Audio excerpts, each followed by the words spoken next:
안녕하십니까. 부동산 신문 읽어주는 공인중개사의 땅사업TV 임동성입니다. 오늘은 존리의 투자 원칙에 대해서 한번 간단하게 요약해 보겠습니다. 이분은 이게 주식 투자의 대가이시에요. 그래서 부동산하고 상관없는데 저도 이제 공부를 쭉 하다 보니까 투자라고 하는 것은 어떤 맥이 닿아져 있어요. 어떤 한 분야의 대가가 되면 연결이 되어져요.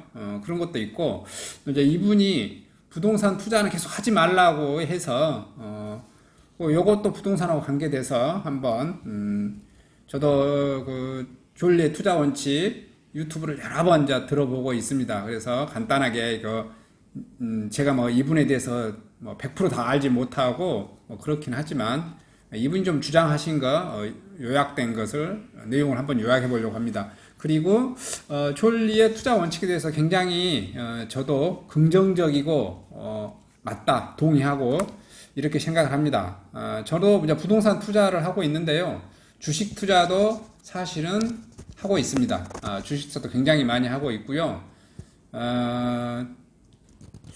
제가 처음에 공부를 못해서 직장을 별로 좋은 걸 잡지를 못했어요. 아주 중소기업 열악한데. 자, 그러다 보니까 돈을 좀 빨리 벌고 싶은 마음에 부동산 관련 책도 한 이렇게 1,000여 권, 주식 관련 책도 1,000여 권 이렇게 막 읽어 나갔었는데, 주식 관련 책, 부동산은 대충 읽으면 이게 개념이 머릿속에 딱딱딱 좀 들어오죠. 그런데 주식은 되게 머릿속에 안 들어와요. 이게 처음에 막 책을 읽을 때는 이게 좀 개념이 좀 잡혔다가 현실에 이게 해보려고 하면 자신이 없는 거예요. 근데 이 분야의 존리의 투자 원칙을 읽으니까 이게 내가 이해를 못했던 거에 일순간에 다 좀 먼저 해석이 이해가 되는 면이 있더라고요. 왜냐면은 주식 차트 일봉 보고, 그 다음에 이것은 무엇을 분석하고, 주식 용어도 어려운데 그거 알고, 또 영어도 영어로 막 되어졌잖아요. 그때 책 보고 암기하려고 했다가 또 이렇게 6개월 지나면 잊어먹고 이게 뭔 말이다냐 하고, 굉장히 어려운데 존리 이분께서 말씀하신 것 중에 가장 하나 주식 차트를 보고 이렇게 하는 거, 그런 거 다 뭐라고 그랬죠? 다 쓰레기다, 도박이다, 이렇게 표현하시더라고요. 이게 그것을 보고 말씀드리니까 다 이해가 되더라고요. 왜 내가 그런 책들을 그렇게 주구장창 읽었는데 왜 내가 실제 투자를 하려고 했을 때 이해할 수 없는가? 과거에 발생되어진 현상을 가지고 그걸 보고 미래를 투자할 수는 없다. 미래는 또 다른 현상으로 나오기 때문에 그렇다라는 말이 있습니다. 자, 이분이 가장 말한 투자 원칙을 간단하게 요약해 보겠습니다. 첫 번째, 금융 문명에서 벗어나라. 금융 지식이 굉장히 중요하다. 이런 말씀하셨고요. 지금 금융 문명이 이게 봐보니까 유태인들을 가장 유대하게 좀 보고 있고요. 금융 지식에 대해서 미국 사람들 좀 높이 평가하고 있고요. 그 다음에 가장 못한 사람이 일본인, 그 다음에 두 번째, 밑에서 두 번째가 한국 사람들, 이렇게 좀 표기를 하네요. 금융 지식이 굉장히 좀 일천하다. 이제 이거에 대해서도 덧글을 쭉 다 봤더니 각자의 의견들이 있더라고요. 한국 사람도 똑똑하지, 이걸 몰라서 한국 사람들이 그렇게 했겠냐, 이렇게 이제 하는 의견도 많이 있고요. 자, 어쨌든, 이분이 보기에는, 이분은 한국에서 연세대학교를 자퇴하고 미국 가서 그쪽에서 회계사 자격증 따고 이제 그쪽 미국의 정통 그런 투자 원칙을 배우셨던 분이고, 우리 한국하고는 완전히 개념 자체가 틀리신 분이죠. 근데 이게 저는 더 맞다고 봐요. 저도 장기 투자. 주식은 파는 것이 아니라 또 팔기 위해서 사지 말라. 장기 투자라는 거죠. 최소 20년 이상 하고요. 직장인에서 60세까지 하면은 최소한 40년, 은퇴할 때까지 그냥 투자하라 이거죠. 그 다음에 이제 제가 이분이 이 존리가 최소한 20년, 30년 이렇게 투자하라 이렇게 말씀 많이 하시더라고요. 근데 이분 말고도 제가 그 부동산이라든지 주식 투자 관련 책을 많이 읽어보면 무슨 특징이 있냐면 대가들은 뭐 졸리보다 더 큰 대가 아니면 뭐 엄청난 돈을 벌었었던 사람들의 특징이 뭐냐면 이런 게 있습니다. 부동산이나 주식을 사면 팔 생각을 하지 말고 팔 생각을 하지 말아라 이거예요. 자녀한테 물려줘라.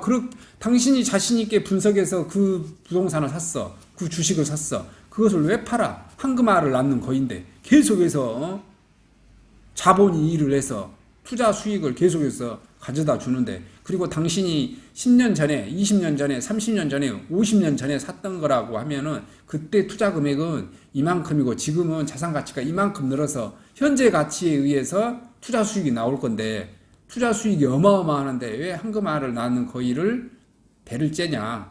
자녀한테 물려주라. 보통 대가부들은 이렇게 말씀하시더라고요. 근데 왜 이렇게 자녀한테까지 뭐 물려주라는 말씀은 이제 졸리는 말씀을 하지 않던데, 하여튼 이것도 제가 이제 첨언해 드리고요. 그 다음에 세 번째는 회사에 투자하는 것인지 시장에 투자하는 것이 아니다. 이제 이게 보통, 졸리하고 이렇게 좌담을 많이 하시는 분들이 뭐 이제 이런 거 하죠. 보통 뭐 단타를 하다 보니까 일희일비하고, 또는 뭐 이렇게 뭐 국가별로 뭐 이렇게 중국에 지금 현재 중국이 떠오르고 있죠. 지금 패권 전쟁하고 있죠. 미국하고 중국. 그래서 중국한테 투자해야 되냐, 일본한테 투자해야 되냐, 뭐 미국한테 투자해야 되냐, 뭐 이런 거에 대한 질문. 이분은 그런 거죠.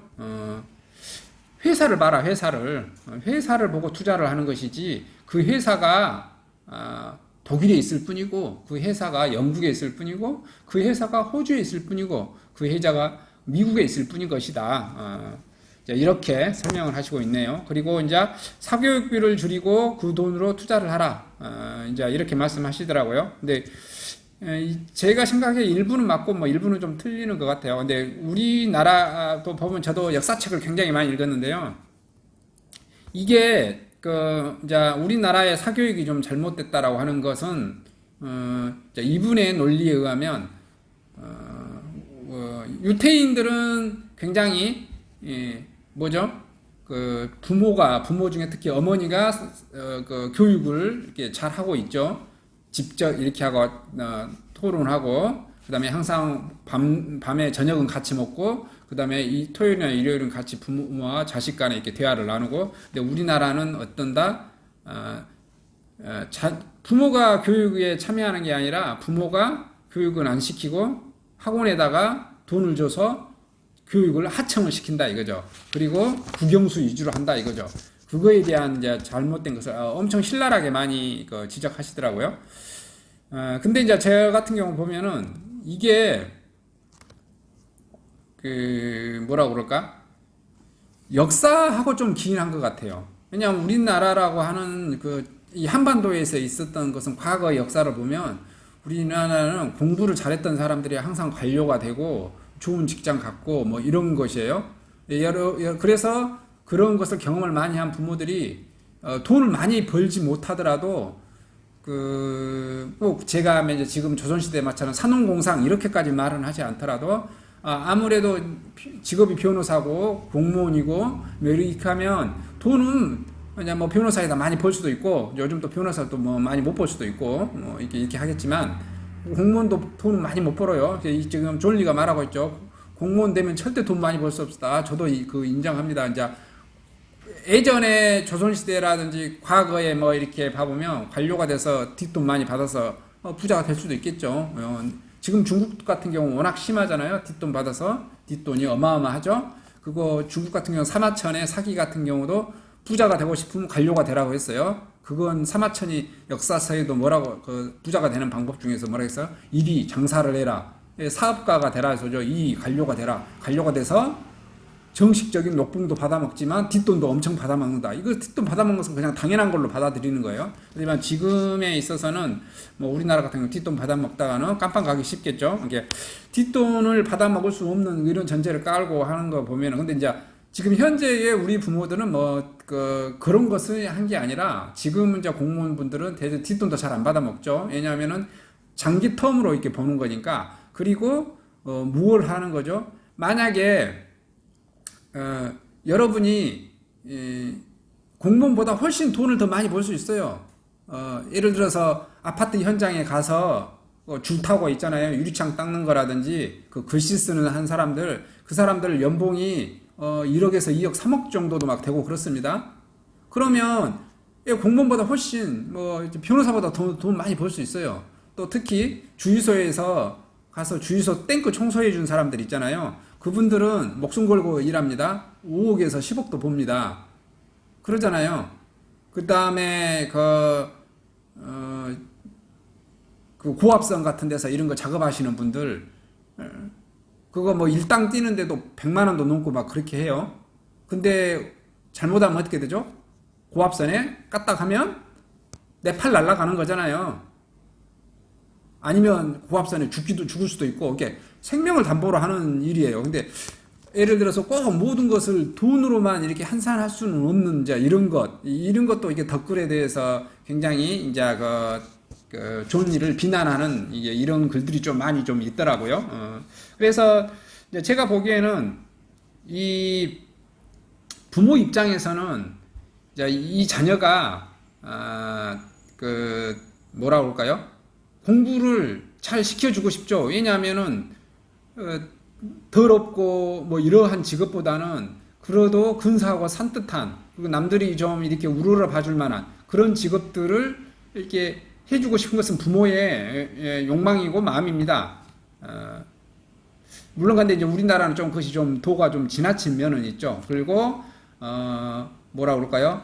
자기가 벌어들인 급여가 500만 원인데 예를 들어서 막 사교육비로 한 200씩 써버린다든지 이렇게 해서 막 기존에 저축해놨던 것을 허물고 어떤 분들은 서울 같은 데서 봐보시면은 기존에 예를 들어서 고등학교 때 이렇게 하는 거 보면 과외를 시키려고 뭐 2학년 때나 3학년 때 같은 경우는 자기가 급여가 500인데 과외비까지 뭐 치셔서 생활비까지 하면은 600, 700도 막 나가시는 분도 있죠. 이제 존리 대표분께서는 메리츠 자산운용 대표죠. 이제 이분께서 이제 그런 것을 지적하신 것 같아요. 물론 그것은 저도 맞다고 봅니다. 근데 그것도 선택의 문제인 것 같아요. 좀 이제 한국에 그것이 좀 아쉽기는 하죠. 그래서 일부는 맞고 좀 일부는 틀린 면이 없잖아 좀 많이 있는 것도 같다. 그래서 우리나라의 그 사교육비가 약 30조 정도 된다는데 연에 그게 주식시장으로 들어온다면 한국이 어마어마한 부가 생성되고 미국의 실리콘밸리처럼 새로운 기업을 계속 창출할 수 있는 자금의 원동력이 되어지니까 뭐 좋을 거다 이렇게 지금 이제 말씀하신 거죠. 그래서 자기 자금 여력에 어느 정도 지금 현재의 한국에서 과하게 사교육하는 것은 분명 잘못됐다는 생각이 졸리 분처럼 좀 인정되어지는 부분인 것 같습니다. 많이 좀 생각나게 하는 것 같아요. 그리고 자 이것도 저도 이제 생각이 맞아요. 왜 그러냐면 제 친구들 중에서도 봐보면 공부 잘했었던 친구들 중학교 때 뭐 이렇게 이렇게 수석하고 뭐 종교에서 10등 안에 두고 뭐 했던 친구들이 다 그냥 대기업 들어가서요. 아니면 공무원 돼서 그냥 평범한 삶을 가지고 있습니다. 집 한 채 가지고 뭐 하고. 근데 제가 친구 중에서 제 시골 친구입니다. 고등학교 친구 중에서는 공부 잘한 친구가 의사다 되고 변호사다 되고 뭐 잘 되어진 친구도 좀 있고 그러는데요. 중학교 친구들을 보면 공부를 더 못했던 친구가 봐봤으면 뭐 고등학교 때 가출도 하고 이런 애들이 나가서 사업해서 훨씬 더 부를 창출하는 것은 이제 뭐라 그럴까요? 부만 따지죠. 부자만 따지고 보면은 그들이 더 성공한 사례도 훨씬 많아요. 예를 들어서 사업가가 돼서 조그마한 기업체를 이렇게 운영해서 그래서 이것은 이제 졸리가 계속 말씀하시더라고요. 열심히 공부하면 뭘 한다? 너의 자식은 남 밑에 들어가서 평범하게 월급 받고 일하다가 60대 되기 전에 잘려서 금융 지식이 없으면 뭐 한다? 늙어서 돈 없어서 뭐 이렇게 하다가 자살한다 이런 내용이죠. 대한민국이 노인 빈곤율이 1위죠. 그래서 자살도 또 1위죠. 우리 젊은 친구들도 그 자살률이 1위, 2위 합니다. 계속 지금 봐보니까 데이터 프로그램 쭉 봐보니까 한국이 2010년도부터 급격하게 일을 막 달리고 있더라고요. 그게 이거 과외하고 사교육하고 좀 이렇게 많이 좀 연결되어 있는 것 같아서 또 이분이 말이 많으시는 것 같고요. 그다음에 이제 주식 투자는 필수다. 여유가 없어도 무조건 해야 된다. 이제 이분의 말씀이신 겁니다. 라이프 스타일을 바꾸어야 된다는 거죠. 매달 급여에 20대는 한 10%, 30대는 20%, 40대는 30% 이렇게 해서 20년, 최하 20년, 많게는 3, 40년 장기 투자하고 뭐 커피값 아끼고 차를 사지 말고 뭐 이런 말씀하셨어요. 근데 지금 이제 이분은 이렇게 말씀하셨는데 이거에 대해서 말씀 없더라고요. 근데 제가 다른 거 하나 더 드릴게요. 저거 책을 많이 저도 읽어봤는데 부동산 관련 책을 많이 읽어봤는데 부동산에서 하려고 하면은 자신의 급여를 얼마까지 저축하라고 하냐면요. 저는 이렇게 사실을 했거든요.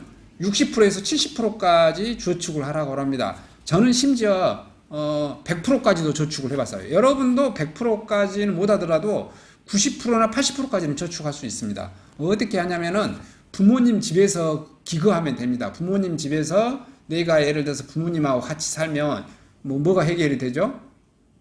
잠자리 해결이 되죠. 그 다음에 식비도 해결이 되죠.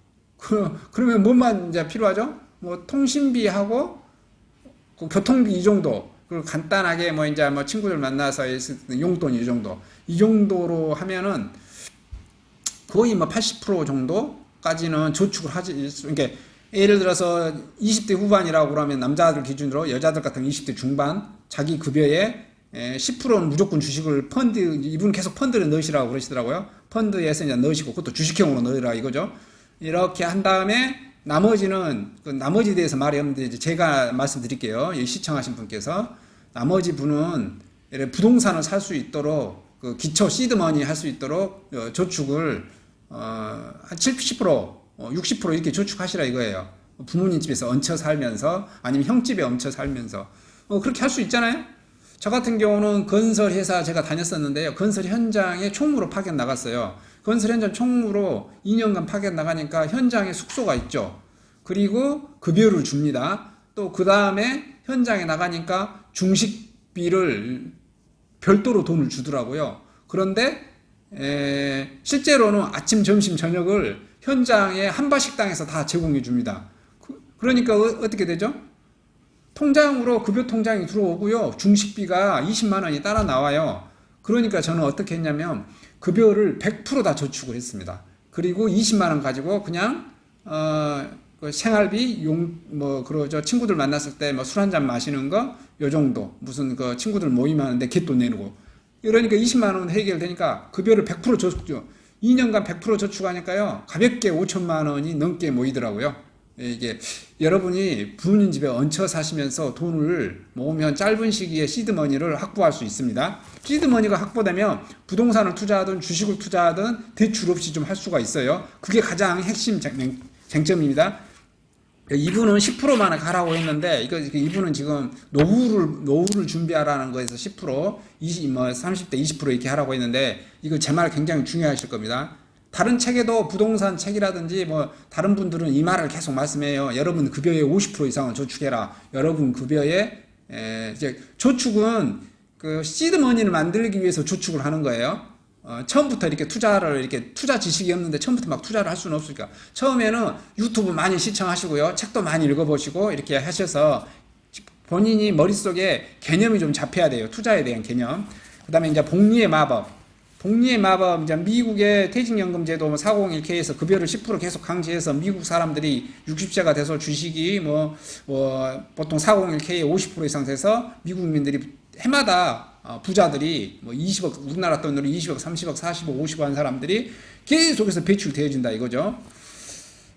이제 이게서 복리의 마법이다. 그래서 복리의 마법이 이분이 설명했을 때 그렇게 하더라고요. 당신이 지금 당일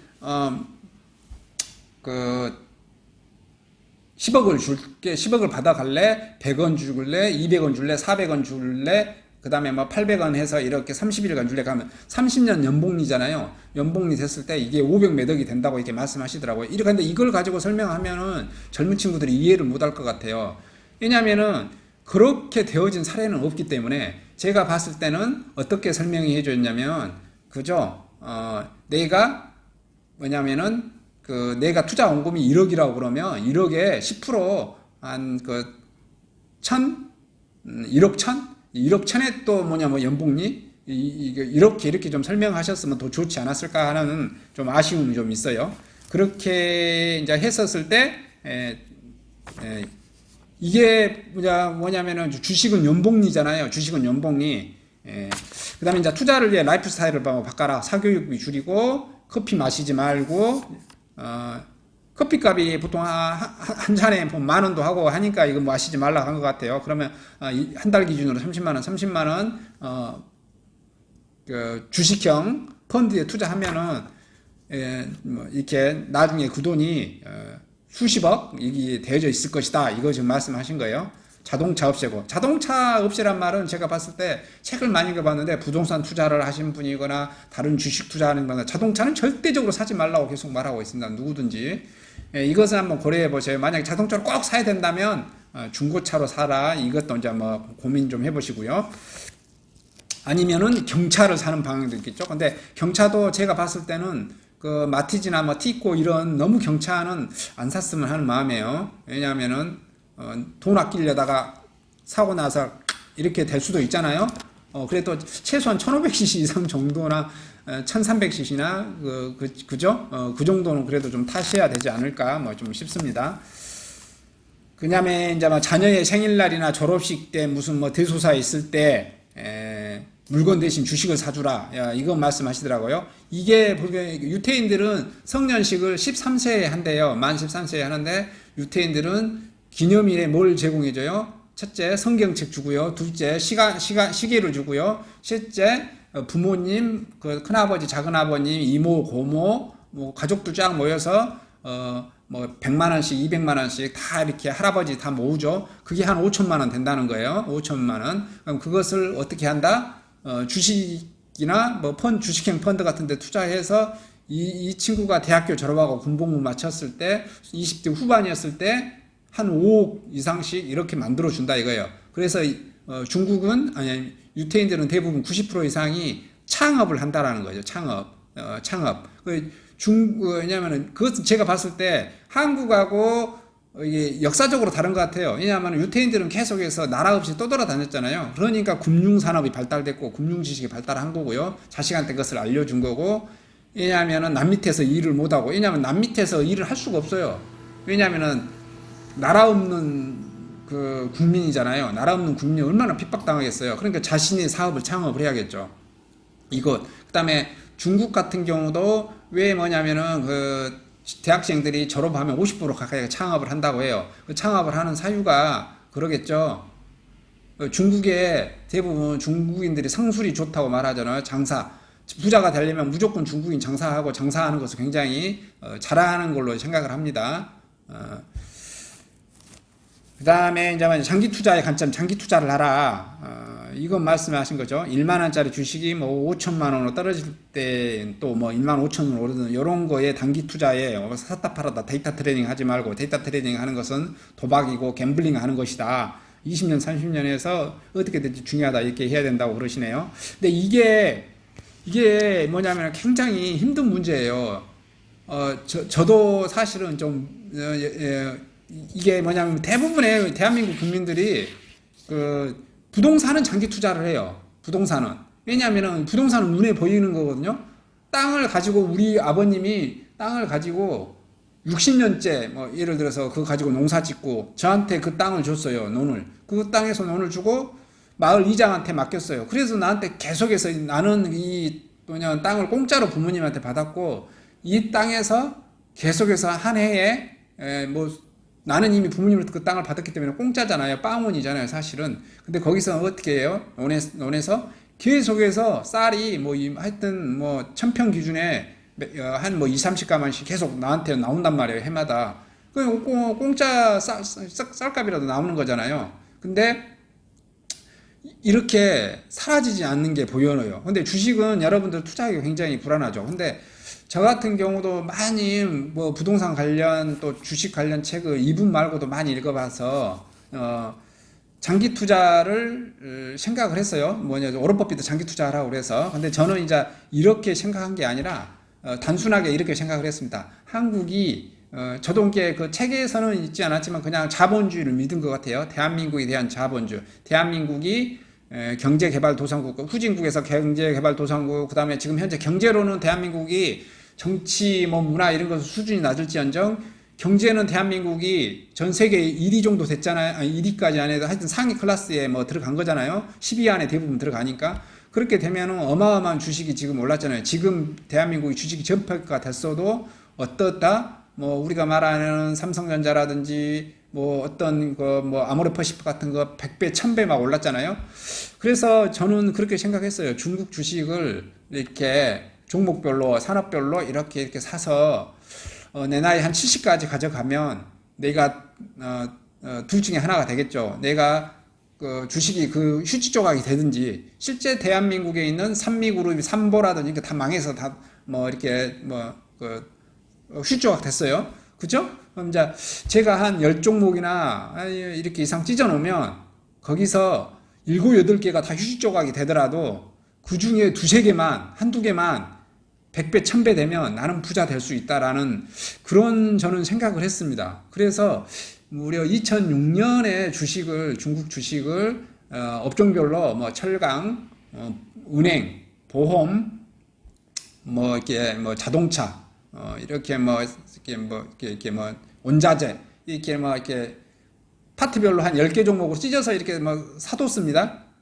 사뒀더니 지금 이제 어떻게 됐냐면 저는 해필 사는 시점이 여러분 그 2008년에 서브프라임 모기지 사태 터졌잖아요. 근데 그 전에 2006년, 2007년에 엄청난 속도로 주식이 중국 주식이나 전 세계 한국 주식도 다 올라가고 있었습니다. 저는 그때 주식을 많이 샀었거든요.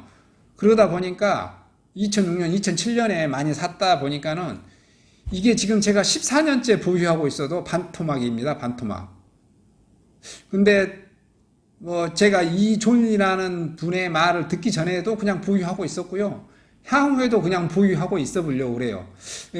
그냥 한번 장기 투자를 그냥 해보는 겁니다. 이게 사라지든지. 근데 지금도 일부는 이게 배당을 계속 해주더라고요. 배당을 해주면 다시 그냥 그것을 되사고 있습니다. 아예 소비도 하지 않고 있거든요.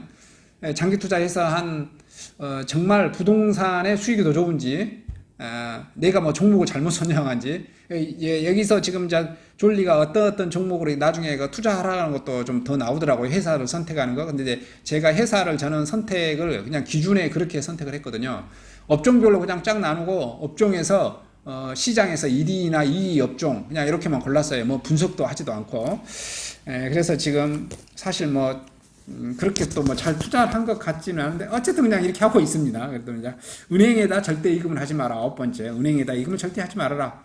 이것은 누구나 지금 알고 있죠. 왜냐 은행 예금 이자율이 보통 뭐 1.5%대 1.4% 보통 이러잖아요. 봐보면 어느 정도까지 된가요? 그 물가 상승률보다 더 못하죠. 당연히 지금은 우리 부모님 세대가 60년대, 70년대는 한국의 이자율이 뭐 10%대, 15%대도 있었어요. 그때는 예금에 저축만 했어도 금방 부자가 됐죠. 왜냐하면 10%, 15%면 얼마나 빠른 속도로 늘어납니까? 네. 지금은 하지 말아라 이렇게 했죠. 그래서 누구나가 부자가 될 수 있다는 이 믿음을 계속 가지라고 이분은 말씀하시더라고요. 주식 아니 자본주의를 믿어라. 자본이 일하게 할 수 있게 하라. 그 다음에 그러한 사례로 미국 401k 퇴직연금 제도를 하고 있고요. 그 다음에 이분이 또 11번째로 제가 그냥 뽑은 겁니다. 이분이 또 주장하기를 11번째로 분산 투자를 해라. 분산 투자. 이것은 항상 하는 것 같아요.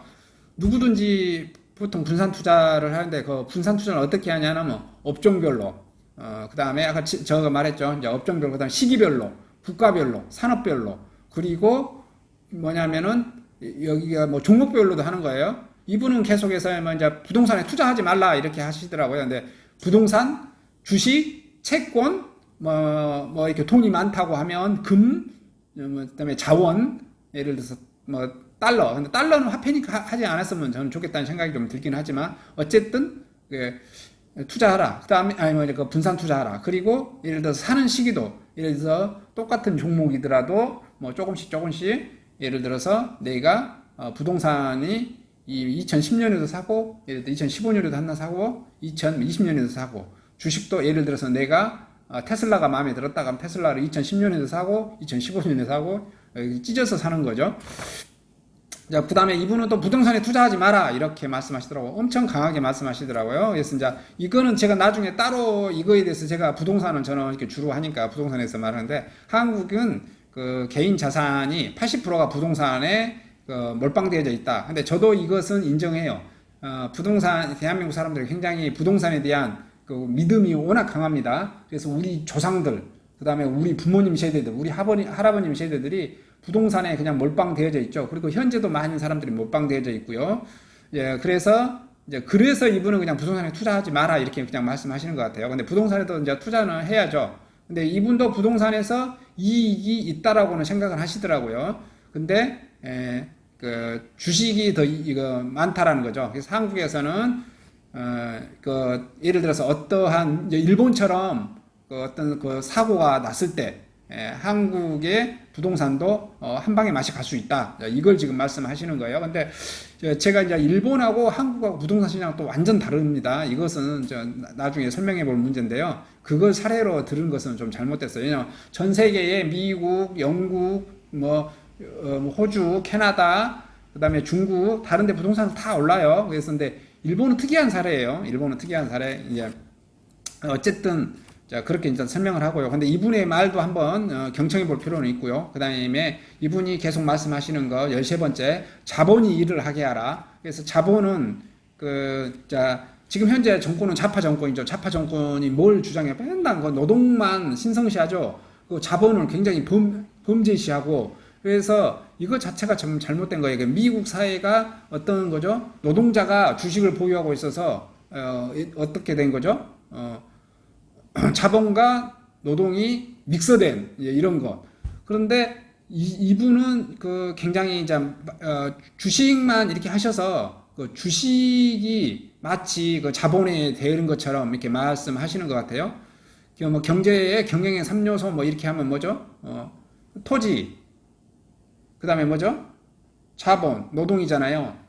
그러면 또 경영의 4요소 하면 토지, 자본, 노동, 경영, 뭐 이렇게 잡은다고요? 토지가 엄청 중요한 거예요. 이건 부동산인 거잖아요. 토지는 부동산이에요. 그리고 엄밀한 의미에서 제가 계속 말씀했는데, 아파트나 건물은 부동산이 아니에요. 이거는 동산이에요. 어차피 30년, 40년 후에는 상가는 부서지고, 공장도 부서지고, 아파트도 부서져요. 이건 부동산이 아니에요. 서류상으로 부동산으로 만들어놔서 부동산일 뿐이지, 엄밀한 의미에서 부동산 아니라 이거죠. 영원 무궁한. 이것은 오직 토지만이 뭐다? 부동산이라는 거죠. 그래서 이제 어찌됐든 제가 여기 지금 좀 꼬이기 시작하는데 설명이. 어찌됐든 지금 이제 이분은 그래서 이제 주식에 많이 좀 투자하기를 원해서 그렇게 말씀하신 것 같아요. 그래서 사례를 또 비교할 때도 주식의 최고점하고 아파트의 이렇게 수익률하고 이렇게 비교를 자꾸 설명을 많이 하시더라고요. 근데 사실 부동산하고 비교를 하면 뭐라고 비교해야 되죠? 토지하고 부동산, 주식하고 비교를 해야 돼요. 부동산도, 주식도 예를 들어서 몇백 배, 1000배 오르는 것도 있지만, 토지 같은 경우는 막 3000배, 이렇게 10,000배 오르는 것도 있습니다. 그러니까, 그 아파트가 20, 30배 오르는 것, 지금 그 30년 예를 들어서 음마 아파트가 20, 30배 오르고 40배 오르고 요걸 가지고 주식하고 비교해서 음마 아파트가 더 못 올랐네. 이렇게 말할 것은 저는 아니라고 보거든요. 그리고 제가 여기서 지금 이분이 지금 복리의 마법을 계속 주장하시잖아요. 그런데 주식은 연복리예요, 연복리. 왜냐하면 한 해에 배당을 해주는 거잖아요. 그리고 그게 1년을 평가받아서 주식이 계속 올라가는 거잖아요. 근데 부동산을 투자하면 어떻게 되죠? 월복리예요, 월복리. 상가라든지 아파트를 보면 어떻게 되죠? 월세가 나와요, 월세. 월세를 내가 소비를 하지 않고 계속 그것을 다시 뭐냐면은 주식에 넣었다가 주식이 커지면 다시 이것을 또 부동산을 넣는다고 가정을 해보세요. 그러면 부동산은 매월 월세를 받을 수 있기 때문에 월복리가 되는 거예요. 월복리가 되면 봐보십시오. 주식은 30년간 투자하면 30번 N승을 하는 거잖아요. 30번은 곱하는 거잖아요. 근데 만약에 부동산으로 한다면 몇 번을 곱하는 거죠? 12 곱하기 30번 해버리면 360번을 곱하는 거예요. 360번. 그러면 주식보다 훨씬 더 저는 투자 수익률은 훨씬 더 많을 거라고 봐요. 모르겠네요. 이게 제가 계산하고 통계를 안 뽑아서 주식이 더 훨씬 많을지 부동산이 투자 수익률이 훨씬 더 많을지 그것은 케이스 바이 케이스별로 좀 다를 거라고 좀 이렇게 생각합니다. 근데 총량을 합계를 보면 이제 이분의 말씀으로는 자본주의가 발달하고 주식 시장이 발달하고 자본주의는 주식 회사고 이런 거에서 발달하려고 하고 돈이 이렇게 부가가치를 창출하게 하려면 돈이 부동산보다는 주식 시장으로 들어와야 된다. 그래서 그것이 좋은 아이디어에서 부가가치를 계속 창출해낼 수 있는 엄밀한 의미에서 내가 상가를 사서 상가에서 월세 받고 아파트에서 월세 받고 땅을 가지고 있어서 지세를 받는 것은 엄밀한 의미에서는 이렇게 부가가치를 좀 창출한 것은 아니죠. 그래서 이제 이분의 그래서 주식시장으로 돈이 들어와서 뭘 해줘요?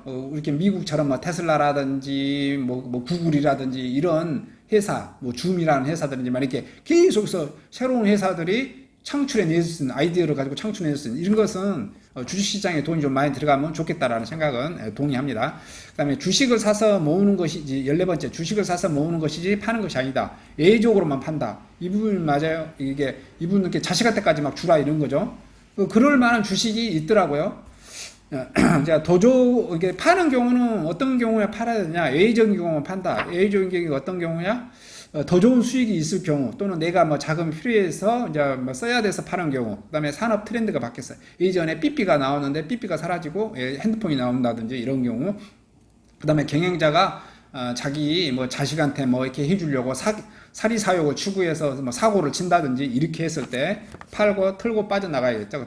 그다음에 이제 15번째 주식의 평균 성장률은 이제 부동산보다 훨씬 높다 이렇게 말했는데 제가 아까 말했죠. 주식은 연복리고 부동산은 올복리가 가능한 상품이기 때문에 워런 버핏은 계속 말해요. 우리가 봐보면은 은행한테 내가 뭐냐면은 돈을 빌리면 내가 은행한테 1억을 빌리면 1억에 대한 이자를 매월 내잖아요. 그죠? 그럼 그것은 만약에 내가 연체를 시키면 거의 이게 올복리 개념으로 내가 뜯기는 거거든요, 은행한테. 그 이자가 눈덩이처럼 불어나 버리잖아요. 그죠? 근데 우리가 은행한테 저축을 하면 어떻게 되죠? 연복리로 이자를 받잖아요. 1년 정기예금, 3년 정기예금. 그러면 연복리도 아니고 3년을 단리로 계산해서 주잖아요. 은행들은 쉽게 장사를 하죠. 근데 주식도 마찬가지잖아요. 주식도 항상 평가를 하면 주식이 물론 12월 말 결산법인에서 연초에 보통 주거나 보통 이제 6월 말에 또 이렇게 중간 배당을 해주기도 하는데 보통 연말 배당만 해주고 뭐 그렇죠. 그 다음에 이제 그 1년 결산을 해서 그게 그 재무제표에 반영이 되고 또 그 다음 연도에 또 반영이 되고 계속 그렇게 되는 거잖아요. 1년 단위로 하는 거잖아요. 우리는 전 세계적으로 평가를 올 단위로 하지를 않는다고요. 그러잖아요. 근데 뭐냐면은 상가라든지 아파트라든지 우리는 월세를 1년 단위로 받아요? 1년 단위로 안 받잖아요. 연 단위로 받아요. 연 단위로. 만약에 여러분이 땅을 가지고 있어요. 땅을 가지고 있는데 여러분이 땅 위에 지상권이 있는 상가 건물을 가지고 있다고 생각을 해보세요. 그래서 내가 건물주한테 나는 땅만 소유하고 있고 위에 건물을 가지고 있어. 그 건물주한테 내가 계속해서 월세를 받는다고, 지세를 받는다고 생각해요. 땅의 세. 그러면 어마어마한 거예요. 그죠? 360의 N승, 예를 들어서 30의 N승, 게임이 된가요? 어디가 더 뭐냐면은, 그 평균 성장률, 이렇게, 이제 이분은 거의 확고하게 그 주식이 평균 성장률이 부동산보다 훨씬 높다라고 주장을 하는데 제 생각에는 꼭 그렇지만은 않을 것 같다는 생각입니다. 어떤 케이스는 이제 내가 주식을 잘 고르면 주식이 폭발적으로 성장하면 예를 들어서 저는 이제 보통 기업체가 10% 이익을 많이 내니까 10% 기준으로 이제 설명했는데 어떤 기업체는 예를 들어서 성장이 예를 들어서 5% 6%만 될 수도 있지만 어떤 기업체는 굉장히 사업 아이템이 좋아가지고 어쩐다 한 해에 50% 60%막 그것을 10년간 20년간 계속 해낼 수도 있겠죠. 그렇다고 하면은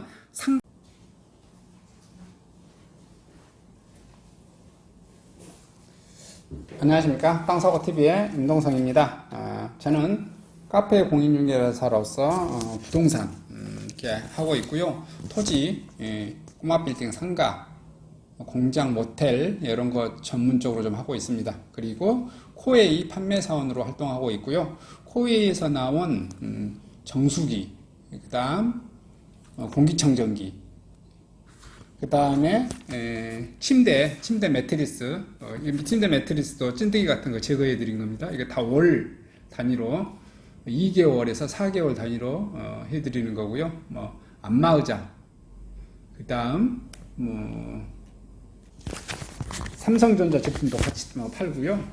연수기, 비데 이런 것도 다들 팔고 있습니다. 다 월 단위로 할부해서 팔고 있고요. 저를 통해서 해주시면 부동산 또 이렇게 상가 설치해 주셔서 같이 좋은 제품 공급해 드리고요. 이렇게 좀 해드리도록 하겠습니다. 공기청정기, 가습기, 청정기, 연수기 이런 것 1위 상품, 공기청정기, 정수기의 1위 상품 코웨이 정수기를 한번 고급스러운 정수기를 사용해 보시기 바랍니다. 감사합니다.